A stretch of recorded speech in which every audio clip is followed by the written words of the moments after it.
Hey guys, welcome to our presentation on Wild Rose Brewery. My name is Bria White. I'm Sophia Galindo. I'm Hazel Mock. I'm Finn. I'm Adil. And today we're here to present our Wild Rose Brewery project. First, we're going to tell you guys about the Wild Rose Brewery, which is our introduction, and then we're going to go over chapters 1 to 10. And then we're going to tell you guys our recommendations for consumers and for the brewery. We will then move into our conclusion, which will wrap up the presentation. We'll provide our references, and then we'll have a 5-minute discussion if you guys have any questions for us. Wild Rose is a Canadian brewery created by Mike Timchuk and Alan Yule in Alberta, located in southwest Calgary. The brewery has had success, and in 2019 they were acquired by Sleeman Breweries and continue to be the craft beer of Alberta. Wild Rose is all about authentic roots, craft quality, good people, community spaces while giving back. This presentation will share information on how microeconomics can be related to this Alberta business. So Wild Rose's factors of production include land, and their brew house is a dried malt extract brew house. That's what DME stands for, and it's located in the Foothills Industrial Park of Calgary. It has kegs, bottling machines, fermenters, everything you can kind of think of to make their beer. Their natural resources include yeast, hops, and dried fruit. Their enterprise is founded by Mike and Alan, and in 2019 it was bought by the Sleeman Breweries. The tap itself is built on the Federal Crown Corporation and Canada Lands Company. Their jobs consist of cellar workers, brewers, packagers, event planners, bartenders, servers, that sort of thing. And they have about 40 employees in all of Calgary, and each employee gets paid $16.50 to $30 an hour, around there. Their capital is, from what we know of, $6 million a year in revenue. In 2024, that's what they made. And in 2021, they underwent a $4.12 million upgrade. So, the core concepts of Wild Rose Brewery. They run within a competitive market, which means it's driven by supply and demand. They use an allocative efficiency, which means all the resources that are used to produce are only producing what the consumers are demanding. This means that the surplus of consumers are maintained, and there are zero losses within the company. Wild Rose ensures maximum production on their PPF curve through advanced canning technology and their high tank capacity. This was implemented through their 4.12 upgrade in 2021. So for chapter 2, the demand and supply intro, for Wild Rose Brewery, demand is very strong because of just how popular the local craft beers are in Calgary, and also demand increases a lot for them during warmer months, and especially because Calgary is such an outdoorsy place to be, so they have lots of consumers here in Calgary. Barley, a key ingredient used in craft beer, has actually gone up in price because of the popularity, obviously, an increase of local craft beers. So this increase makes Wild Rose production costs rise and also reduces how much they can supply. The shortage of Wild Rose beers can occur from them making seasonal or limited time beers. When they do this, they sell out fast and they increase demand for these products, which causes shortages and exceeds supply. So as my friend just finished off from my second chapter, I'm going to deep dive into the supply and demand for the third chapter. As she said, the demand for the Wild Rose Brewery has grown since then. So since 2021, they hit a wall. So after that, they had to expand for up to $4.12 million. They had to invest in their canning methods and stuff. As you know, technology and methods are one of the key factors in supply and demand to increase the profit margin for the company. So basically, the supply curve shift outward because that shows the expansion of the company that affecting the supply curve.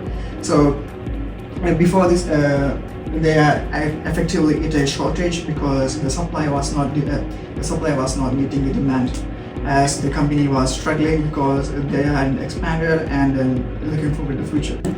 So craft beer is generally inelastic because it is alcohol and it's a priority for people. People get addicted to it, therefore it's inelastic. Loyal customers mean price changes have little effect on sales. This is due to factors like few close substitutes, a small share of income spent on craft beer, and strong local brand loyalty. When demand is inelastic, raising prices can increase total revenue. Some other elasticities to consider is income and cross-elasticity. Cross-elasticity has a competitor like Big Rock Brewery, which can influence Wild Rose's demand. And a key takeaway would be Wild Rose should prioritize pricing strategy and brand differentiation rather than competing solely on price. So for Chapter 6, in the short run, Wild Rose Brewery's capacity is limited. So they're limited by fixed inputs like their brewing equipment and their actual location. Expansion of these brewing equipments and warehouse expansions can't happen immediately, so that restricts the amount of beer production in the short run for them. But they can adjust variable inputs like labor and ingredients, which help them boost production and adjust in the short run. In conclusion, they face both fixed and variable costs. Fixed costs being the brewing equipment and building space, the variable costs being the raw materials and the labor. We will now look at Chapter 7, the long run. As mentioned, we talked about variable costs, such as the raw materials, hops, malt, yeast, their packaging, cans and labels, utilities such as electricity and water, and marketing campaigns and events. We also discussed their $4.12 million expansion of the product facility. This was done to update their canning line and their tank capacity. This expansion improved their efficiency and lowered their average costs over time by spreading fixed costs across more output. This is an example of economies of scale. These improvements represent technical economies of scale. The investment in a 60 hectoliter brew house and machine specialization allows for automated high volume production. Wild Rose operates a smaller brew house as well for experimental batches and innovation. This achieves minimum efficient.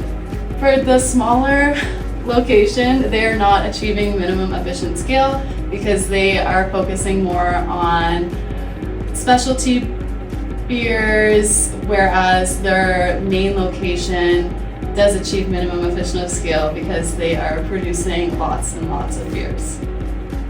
Chapter 8, perfect competition. In markets with many small firms selling similar products, no single company controls the price. All firms are price takers and entry or exit is relatively easy.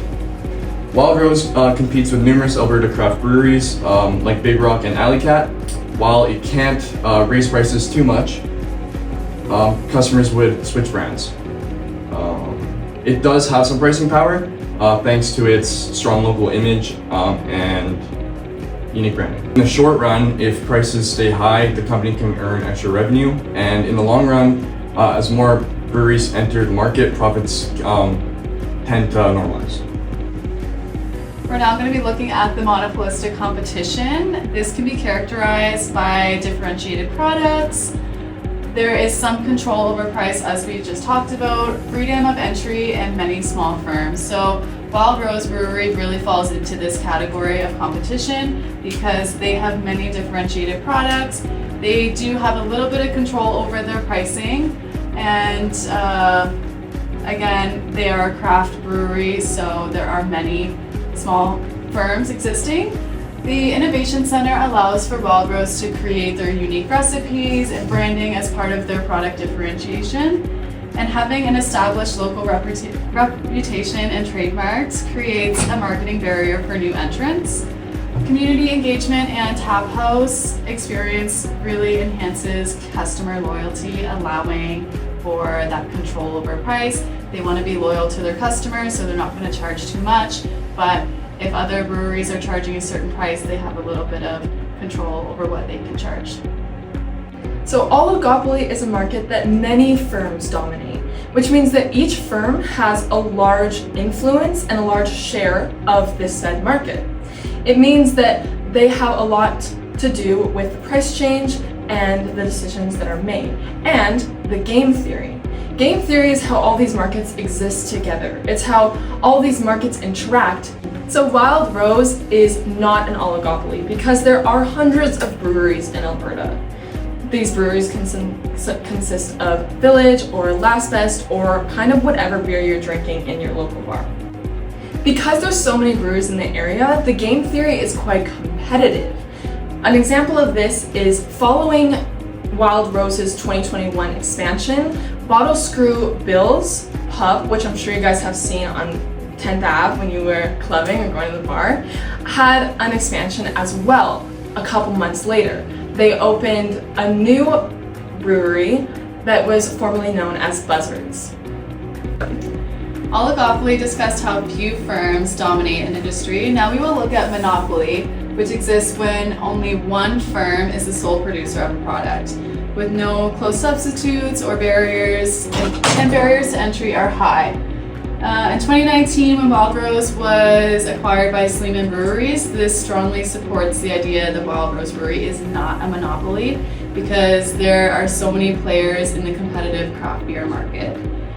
To discuss some of the barriers to entry for monopoly, they consist of technical barriers, developing difficulty duplicating monopoly production methods, legal barriers, patents, copyrights, and licensing and things, and economic barriers caused by economies of scale. For the recommendation for consumers in a monopolistic environment, the market prices will vary as the consumers influence the price for the companies because there are many companies that are essentially competing for the same product. So when as a unique product from the Wild Rose, consumer has the choice to if they want to go with Wild Rose or any other companies that are in the monopolistic environment. We all know about Wild Rose's expansion in 2021. If they expand any further, they risk diseconomies of scale, which means their fixed costs and variable costs would be greater than their revenue. They also have an inelastic product. So if they want to increase profits slowly, if that's their goal, then they should slowly focus on increasing prices little by little. But they want to be careful not to change prices too dramatically to stay current in their monopolistic competitive market.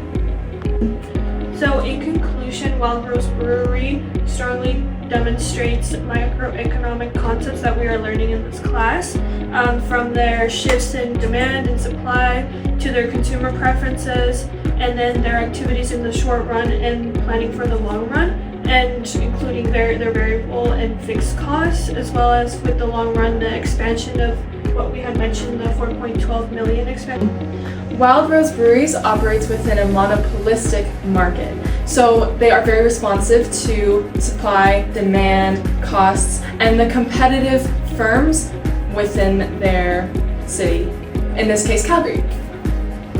These are the scholarly references we have down. Just a whole bunch of websites we used, and here is the textbook we use as well. Thank you for watching our presentation.